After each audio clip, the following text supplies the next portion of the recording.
السلام عليكم ورحمة الله وبركاته. وعليكم السلام الحمد لله نحمده ونستعينه ونستغفره ونعوذ بالله من شرور أنفسنا من يهد الله فلا مضل له ومن يضلله فلا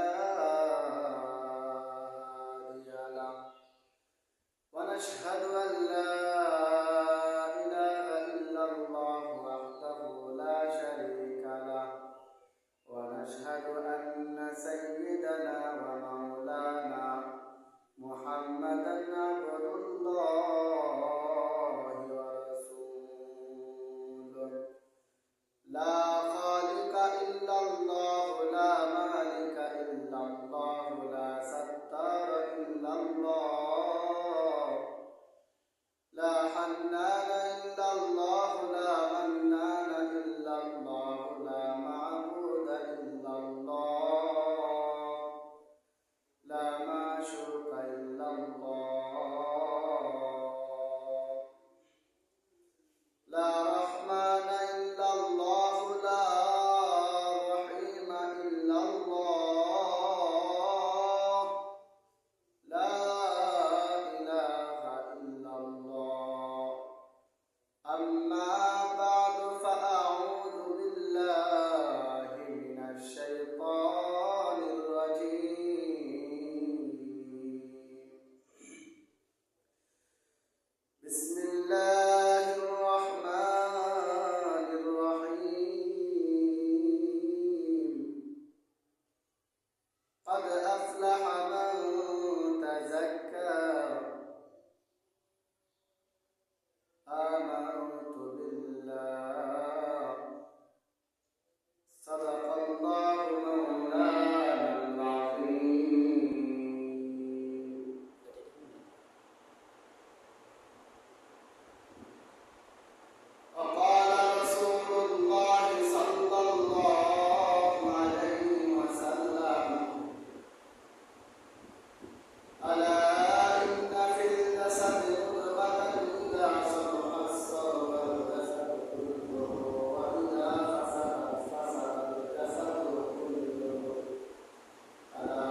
সম্মানের অধিকারী কোনো পরিবার হতে পারে না। আসমানের নিচে জমিনের উপরে যে কোনো দিকে আপনি পরিবার দেখবেন, নবীর পরিবার শ্রেষ্ঠ, স্বামী হিসাবে নবী শ্রেষ্ঠ, স্ত্রী হিসাবে আয়েশা শ্রেষ্ঠ, স্ত্রী হিসাবে রাসূল সাল্লাল্লাহু আলাইহি ওয়াসাল্লামের অনুসরণ যে সমস্ত বিবি আছে তারা শ্রেষ্ঠ, পরিবার হিসাবে রাসূলের পরিবার শ্রেষ্ঠ, আব্বা হিসাবে রাসূল সাল্লাল্লাহু আলাইহি ওয়াসাল্লামের মেয়ে ফাতেমার বাবা শ্রেষ্ঠ, শ্বশুর হিসাবে আলী রাদিয়াল্লাহু তাআলার শ্বশুর মুহাম্মদ শ্রেষ্ঠ, সব দিক দিয়ে নবী শ্রেষ্ঠ। যত পরিবারই হোক না কেন, তো যে সমস্ত ব্যক্তিরা নবীর সাথে সম্পৃক্ত রেখেছেন শ্বশুর হিসাবে, বাবা হিসাবে, স্বামী হিসাবে, নানা হিসাবে, তারা শ্রেষ্ঠ। ঠিক তদ্রূপ আমরাও বললাম এক দৃষ্টিকোণে শ্রেষ্ঠ, অন্য অন্য উম্মতের তুলনায় আমরা বললাম শ্রেষ্ঠ। আদম আলাইহিস সালামের উম্মতের তুলনায় নবীজি মুহাম্মদ সাল্লাল্লাহু আলাইহি ওয়াসাল্লামের উম্মত হলো শ্রেষ্ঠ। ইব্রাহিম আলাইহিস সালাম, নূহ আলাইহিস সালামের উম্মতের তুলনায় নবীজি মুহাম্মদ রাসূলুল্লাহর উম্মত হলো শ্রেষ্ঠ। ঈসা আলাইহিস সালামের উম্মতের তুলনায় মুহাম্মদের উম্মত হলো শ্রেষ্ঠ। দাউদ আলাইহিস সালামের উম্মতের তুলনায় বিশ্ব নবী মুহাম্মদ রাসূলুল্লাহ সাল্লাল্লাহু আলাইহি ওয়াসাল্লামের উম্মত হলো শ্রেষ্ঠ। কেননা আমরা বললাম সেই নবীর উম্মত। নবীজির পরিবারের সাথে যারা সম্পৃক্ত রয়েছে তারা হলো শ্রেষ্ঠ। বাবা হিসেবে নবী শ্রেষ্ঠ, শ্বশুর হিসেবে আলী রাদিয়াল্লাহু তাআলার শ্বশুর নবী শ্রেষ্ঠ, পরিবার হিসাবে পরিবার দেখতে নবী পরিবার শ্রেষ্ঠ, স্বামী দেখতে আয়েশার স্বামী মুহাম্মদ রাসূলুল্লাহ শ্রেষ্ঠ, নানা দেখতে আলী রাদিয়াল্লাহু তাআলা হাসান হুসাইনের নানা মুহাম্মদ রাসূলুল্লাহ শ্রেষ্ঠ। কেন? সম্পৃক্ত থাকার কারণে। তো আমরা বললাম অন্য উম্মতের তুলনায় শ্রেষ্ঠ, কেননা আমরা বললাম নবীর সাথে নবীর উম্মত হওয়ার কারণে। আমরা যত শ্রেষ্ঠ এর চেয়ে শ্রেষ্ঠ কিন্তু আদম আলাইহিস সালামের উম্মত না, কখনো হবে না। আমরা বললাম সর্বশ্রেষ্ঠ নবীর সর্বশেষ, নবীর সর্বশেষ উম্মত, সর্বশ্রেষ্ঠ নবীর সর্বশ্রেষ্ঠ উম্মত। যেই নবী দুনিয়াতে আসার সময় মাছ, এক নদীর মাছ আরেক নদীর মাছকে মুবারকবাদ দেয়, শোনো নবীজি দুনিয়াতে আসছেন। যেই নবী দুনিয়াতে আসার পর সাথে সাথে শুধু বরকতার বরকত, আইয়ামে জাহিলিয়াত হয়ে গিয়েছিল, জুলুম শেষ হয়ে গিয়েছিল, শুধু ইনসাফ আর ইনসাফ। নবীজি সাল্লাল্লাহু আলাইহি ওয়াসাল্লামের সময় কুরাইশ বংশের একজন মহিলা চুরি করছিল। আপনি আমার নবীজি কত ইনসাফদার ছিল।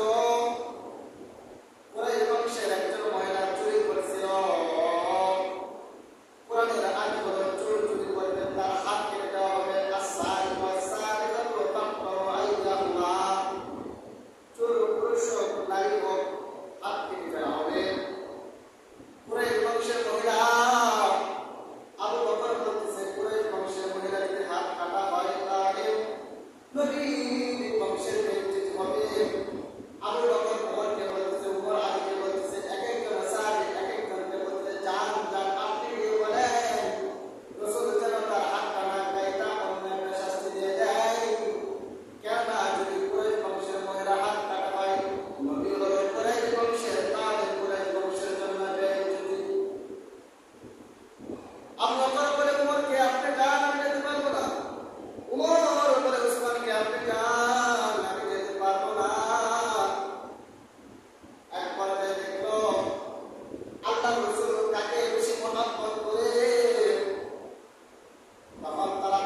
আসেন।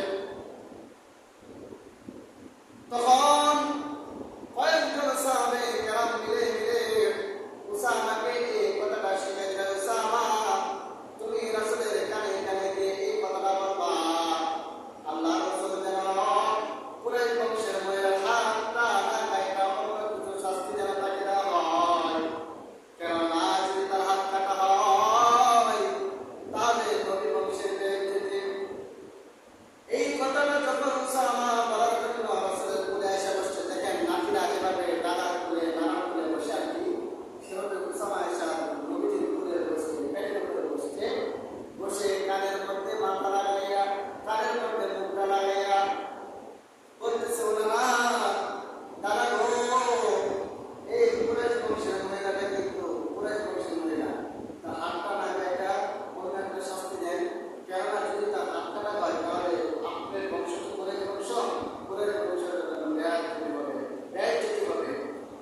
নবী সাল্লাল্লাহু আলাইহি ওয়াসাল্লাম তার পাশান ছিল, পাশা থেকে দাঁড়িয়ে গিয়েছেন, চেহারা মোবারক লাল হয়ে গিয়েছে। আরে তোমরা এই নিয়ে পরামর্শ করতেছো, কুরাইশ বংশের মহিলা হওয়ার কারণে তার হাতটা না কেটে অন্য কোনো শাস্তি দেওয়া হয়, আঙুল কেটে ফেলা হয়, কারণ তার হাত কাটা হলে কুরাইশ বংশের বেইজ্জতি হবে।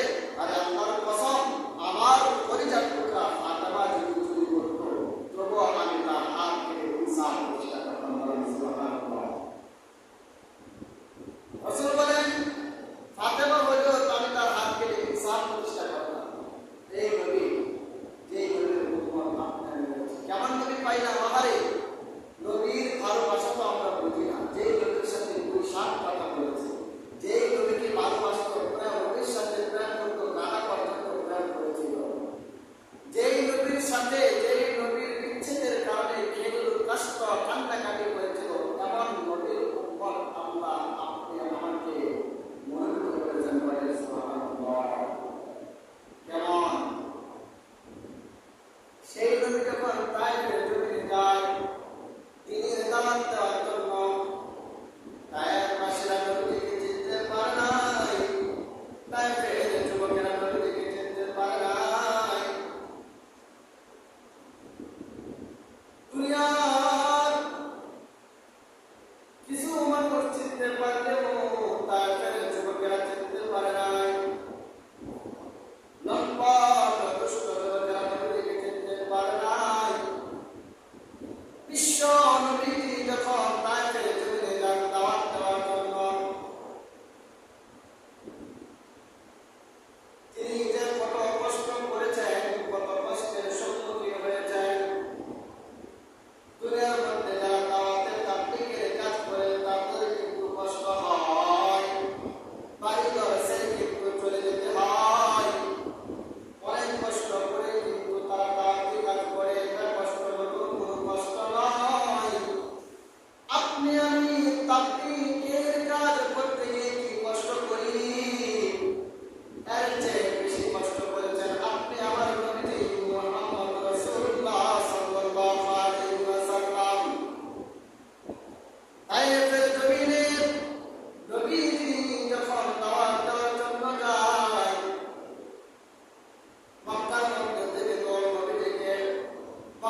আমাকে মেহমান বানায় কষ্ট দিবা, দুনিয়ার মধ্যে কাউকে মেহমান বানায় কষ্ট না দেওয়া।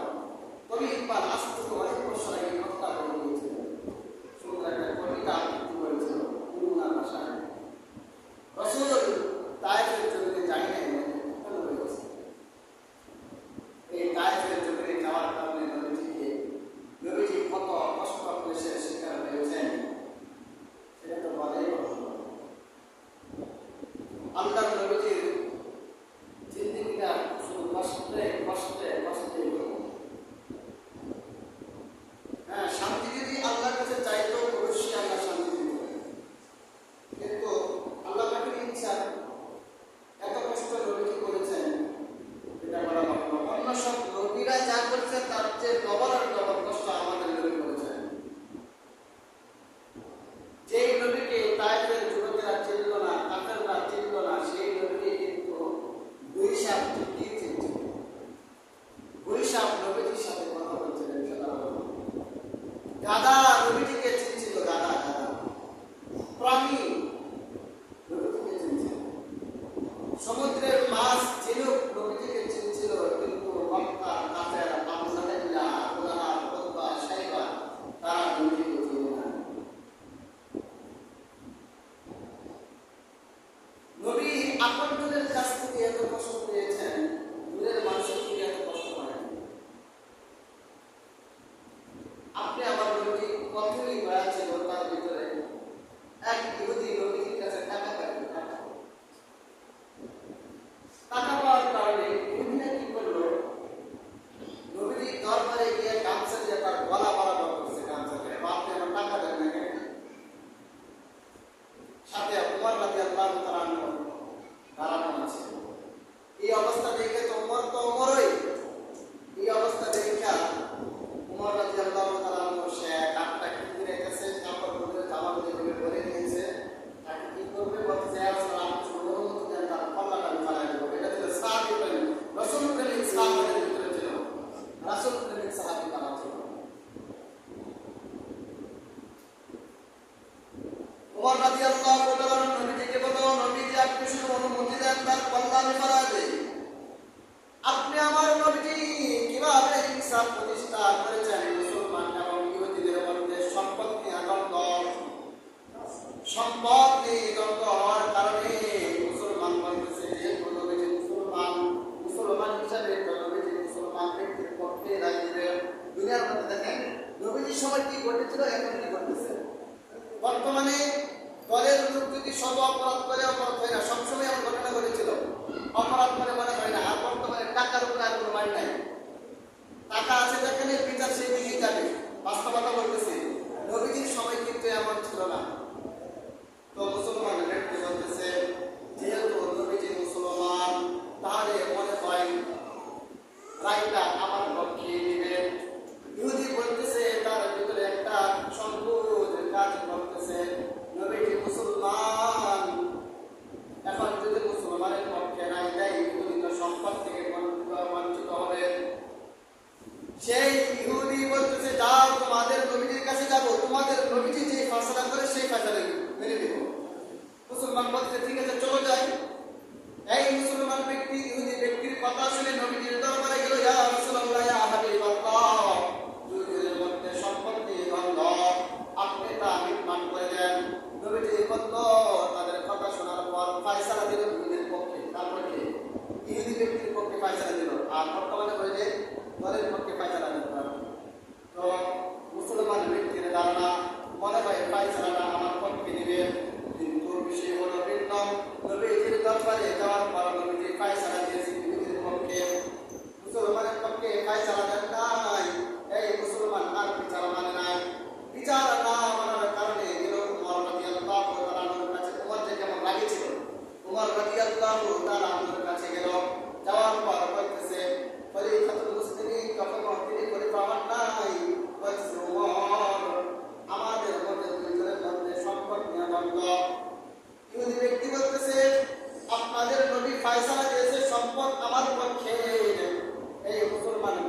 কল্লা সাথে সাথে বানাইছে, সাথে সাথে কল্লা বানাইছে।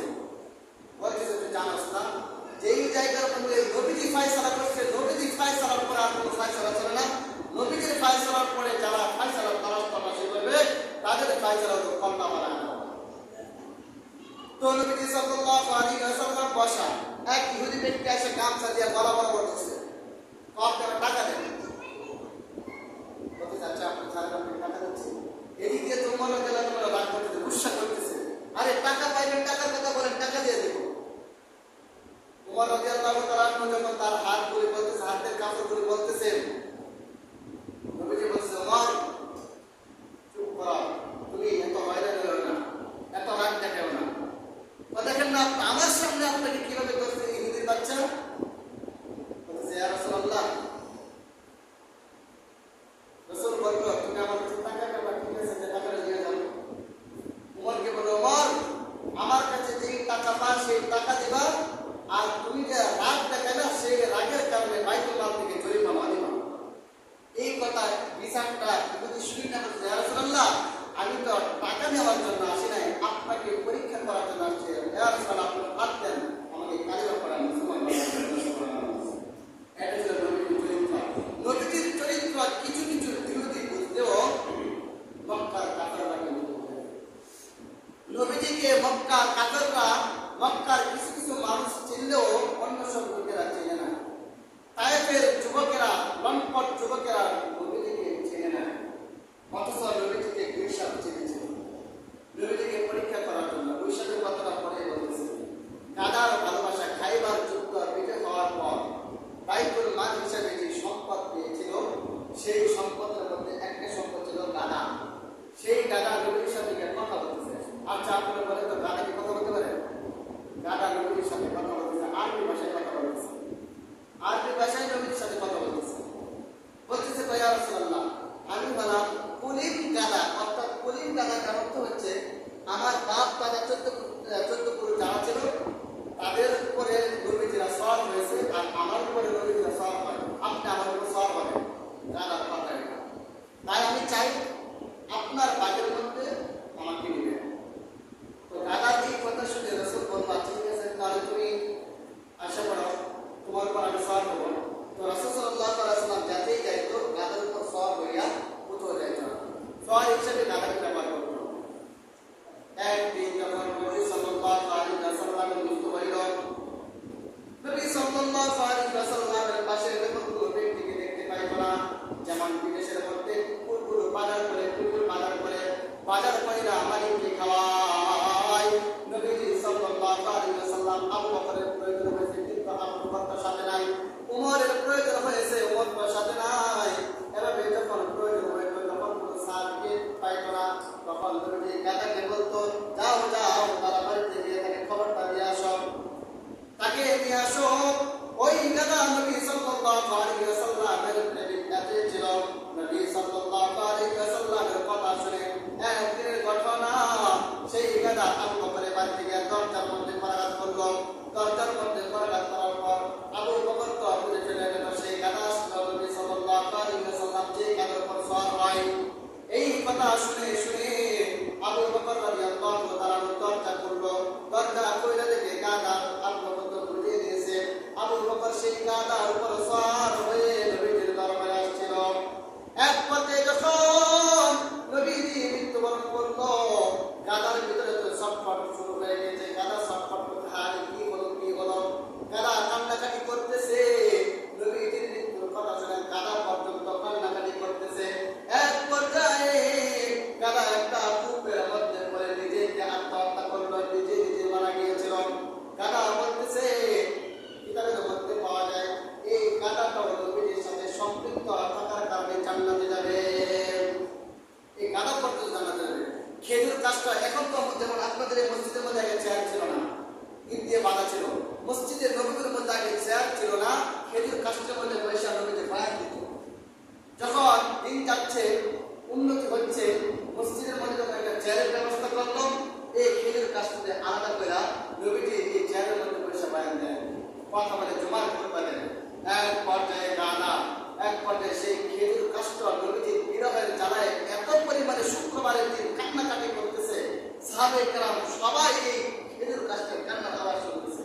সাথে সাথে নবীজি ছাদ থেকে উঠে গিয়া সাথে সাথে এই খেজুর গাছটাকে বুকে ধরে আনলেন।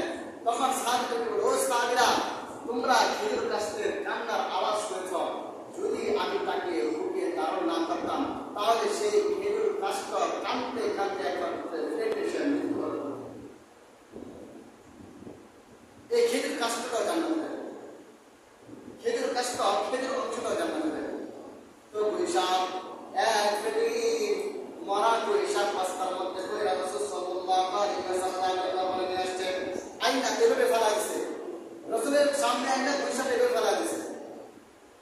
এবার ফেলে দিয়ে বলতেছে, ইয়া রাসূলুল্লাহ, এই বৈশাখ যদি আপনার সাথে কথা বলে, আপনি যে নবী এই ব্যাপারে যদি সাক্ষী দেয়, তাহলে আমি কালিমা পড়ে মুসলমান হব।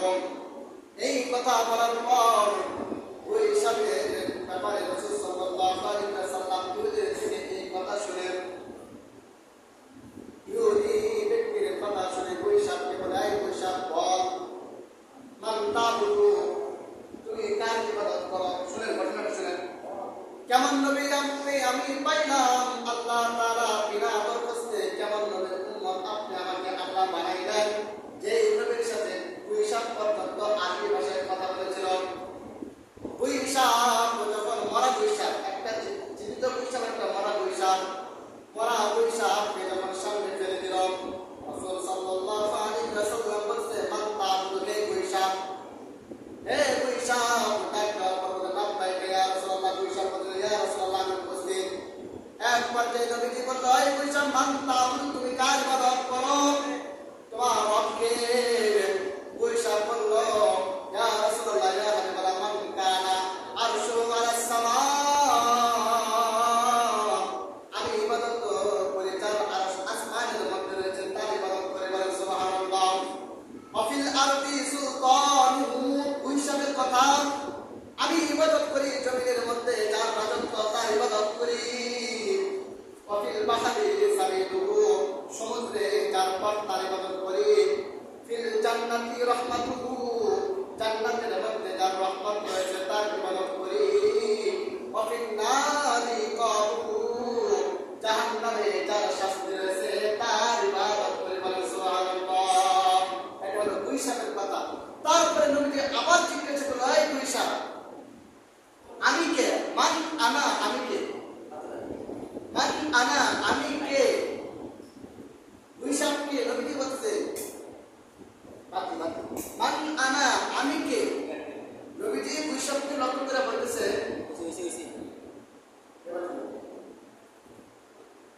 মান আনা, নবীজি বলতেছে বৈশাখকে লক্ষ্য কইরা, আমি কে? তুমি বলো, আমি কে? এই কথা বলার পর বৈশাখ বলতেছে, আনতা রাসূলু রাব্বিল আলামিন ওয়া খাতামুন নাবিয়্যিন। বৈশাখ বলল, আপনি হলেন বিশ্ব প্রতিপালকের রাসূল এবং খাতামুন নাবিয়্যিন, সর্বশেষ নবীজি।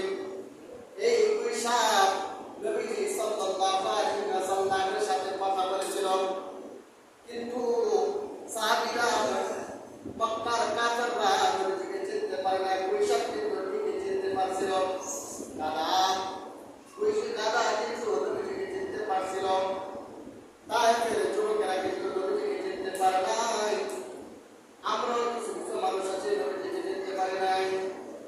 নবী সাল্লাল্লাহু আলাইহি ওয়াসাল্লাম মৃত্যুবরণ করার পর নবীজিকে যখন দাফন করলো, দাফন করার পর অনেক দিন চলে গেল, 550 হিজরির ঘটনা। তখন বাগদাদের সম্রাট ছিল, রাজা ছিল নুরউদ্দিন জঙ্গি রহমতুল্লাহ আলাইহি। নুরউদ্দিন জঙ্গি রহমতুল্লাহ আলাইহি, এদিকে তিনজন ইহুদি ব্যক্তি আসছে নবী সাল্লাল্লাহু আলাইহি ওয়াসাল্লামের লাশটাকে চুরি করে নিয়ে যাবে। কবর থেকে নবীজি লাশটা চুরি করে নিয়ে গিয়ে মুসলমানদের মধ্যে চ্যালেঞ্জ ছুড়ে মারবে, তোমরা না বলো তোমাদের নবীজি কবরে জীবিত, গিয়া দেখো লাশটা আছে, গিয়া দেখো তোমাদের নবীজি লাশটা কবরের মধ্যে আছে। তোমরা তো বলো তোমাদের নবী কবরের মধ্যে জীবিত, কবরের মধ্যে জীবিত, গিয়া দেখো তোমাদের নবী লাশটা নিয়ে কবরের মধ্যে আছে। এই কথা বলার পর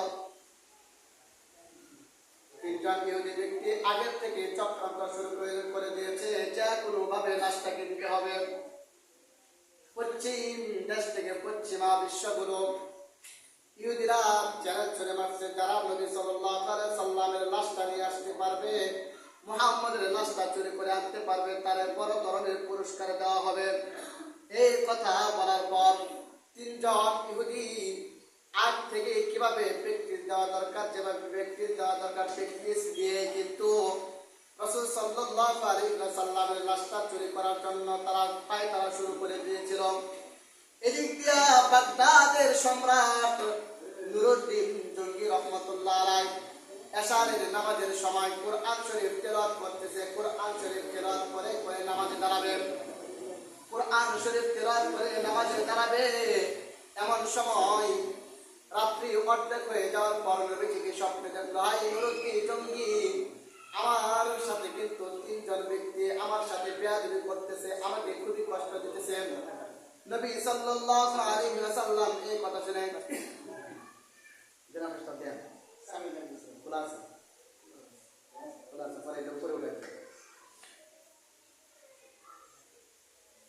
নবী সাল্লাল্লাহু আলাইহি ওয়াসাল্লামকে যখন নুরুদ্দিন জঙ্গি তাহাজ্জুদের নামাজের মধ্যে স্বপ্নে দেখলো, তাহাজ্জুদের নামাজরত অবস্থায় স্বপ্নে দেখলো, নবীজি বলতে যায়, নুরুদ্দিন জঙ্গি, আমার সাথে কিন্তু তিনজন ব্যক্তি বেয়াদবি করতেছে, আমাকে কষ্ট দিতেছে, তাড়াতাড়ি যাও।